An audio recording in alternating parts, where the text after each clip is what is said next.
Hello. Combine group बीची सध्या answer की पब्लिश झाली आहे. त्या संदर्भातला मी व्हिडिओ ऑलरेडी बनवलेला आहे की कट ऑफ किती राहील. मात्र ते फर्स्ट रिएक्शन होतं.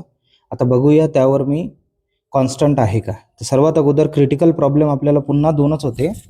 एक टाईम होता, त्यामुळे टाईम क्रिटिकल एलिमेंट असल्यामुळे अटेम्प्ट खूप कमी झाले विद्यार्थ्यांचे, 75, 85, 90 आणि ज्यांनी 100 मारले असेल ते. तर आपण एक्स्ट्रीम कंडिशन पकडूया की ज्यांनी 100 क्वेश्चन अटेम्प्ट केले, जर मॅक्झिमम त्यांची 60 राईट आले असेल आणि 40 चुकले, त्यांना मार्क मिळतात 50. ओके, हा एक पहिला क्रिटिकल प्रॉब्लेम. मात्र जर तुम्ही 75, 85 आणि 90 अटेम्प्ट करत असाल, त्यामध्ये व्हेरिएशन खूप आहे, तुमची मार्जिन सक्सेसची कमी होते. ओके, कशी पुढे बघूया. आता डिसाइडिंग फॅक्टर दोन ठरतील यामध्ये. पहिला डिसाइडिंग फॅक्टर आहे इकॉनॉमी, पॉलिटी. पहिल्या फॅक्टरमध्ये इकॉनॉमी इझी साईडला होतं, मात्र थोडंसं कन्सेप्च्युअल. Polity easy. यामध्ये जर तुम्ही सिली मिस्टेक्स केल्या नसतील तर तुमचा स्कोर हा 50च्या आसपास स्थिरावेल. प्रॅक्टिकल तुम्ही चेक करू शकता तुमच्या आन्सर की ना. ओके, आता डिसाइडिंग फॅक्टर 02, त्यामध्ये आहे थोडे क्रिटिकल एलिमेंट, हिस्ट्री, सायन्स आणि मॅथ. मॅक्झिमम आपल्या लोकांचे मॅथ पूर्ण अटेम्प्ट झाले नाही, 10च्या आसपास मानूया. सायन्स आपण मॅक्झिमम स्किप करण्याचा विचार करतो, ते जवळपास 7 प्रश्न मानूया.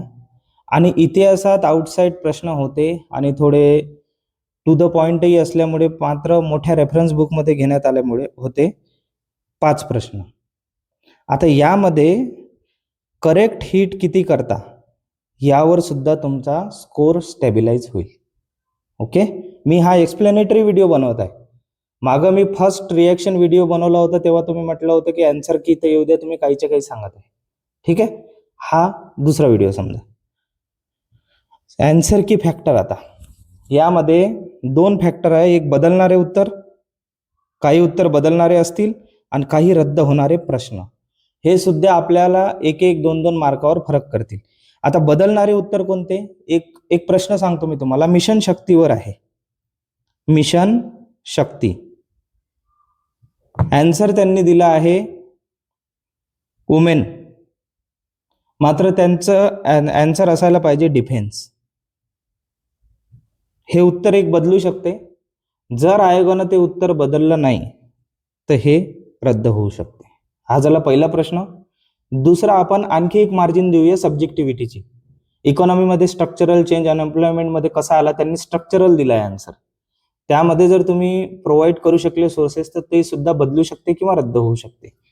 म्हणजे 99 पैकी आपलं मार्किंग होणार आहे. आता पुन्हा स्टॅबिलायझर, मी माझ्या शब्दावर आताही ठाम आहो. तेव्हा मी 46 +- 2 सांगितले होते.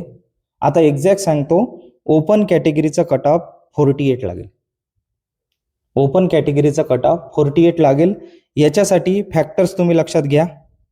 हा फॅक्टर राहील क्रुशियल, कारण ह्या फॅक्टरमध्ये कसे होते, पेपर बघून जे घाबरले आणि ज्यांनी 100 अटेम्प्ट केले अशा कॅन्डिडेटचे जर तुक्के लागले तर ते कट ऑफ थोडे वर नेतील. अदरवाईज कट ऑफ हा 46च राहू शकतो. ओके, मात्र तुम्हाला क्लिअर कट आयडिया देण्यासाठी सांगतो, हा कट ऑफ आपला ओपन कॅटेगरीसाठी 48 राहील. Okay, thank you. तुम्ही व्हिडिओ बघितल्याबद्दल. तुमचा वेळ प्रेशियस आहे, जास्त वेळ घेत नाही. चॅनलला नवीन असाल तर सबस्क्राईब करा. धन्यवाद.